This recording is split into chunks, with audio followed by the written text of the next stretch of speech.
Monopoly, a game that provides both hours of entertainment and a good excuse to ruthlessly cut down friends and family members.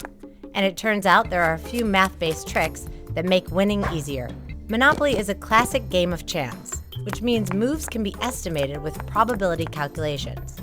We can use them to actually determine where the board's hotspots are and how well specific investments can pay off. First off, you need to understand the vehicle of the game, the dice. Basic probability tells us rolling 2 dice will result in a 7 more often than any other number. So right off the first roll of the game, you're most likely to land on one of these spots. You can also use this trick to plan when and where to build houses. If you just landed on New York Avenue and there's someone behind you on St. Charles Place, it might be a good time to build some property. Chance and community chest cards also have a big effect on the game. Any of 5 things may happen to you when you draw one of these cards. You either pay money, receive money, go to jail, get out of jail, or move to a different spot on the board. 9 of the 16 cards in each deck require you to move, specifically to one of these spaces. Aside from pulling an unlucky card, you can also get sent to jail if you land on the go to jail space, or if you roll 3 doubles in a row, known in the game as speeding. This can happen more often than you'd think. The probability of rolling 3 doubles is about 0.4%, but multiplied over the course of a game, or 50 player turns, it gives you a 20% chance of going to prison for speeding. So watch it, punk.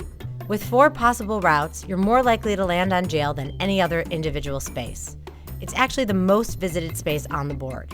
This means the row following jail is also frequently visited, specifically these spots, taking into account our roll probability stats. So with all this data, we can actually figure exact percentages for how often each spot is visited. The high levels of traffic in these areas mean they're probably a good place to invest, whereas you may want to stay away from these neighborhoods. So now we know where the prime real estate is, but how much should we cash in on these locations? Blogger Truman Collins used the probabilities of landing on each space to calculate the approximate number of opponent rolls it would take to earn back any investment. The spaces in red show faster recouped costs. As you can see, you shouldn't hesitate to build that 3rd house or to buy those additional railroads. So to recap, remember that 6, 7, and 8 are the most commonly rolled numbers. You can use this to trap trailing opponents into paying rent.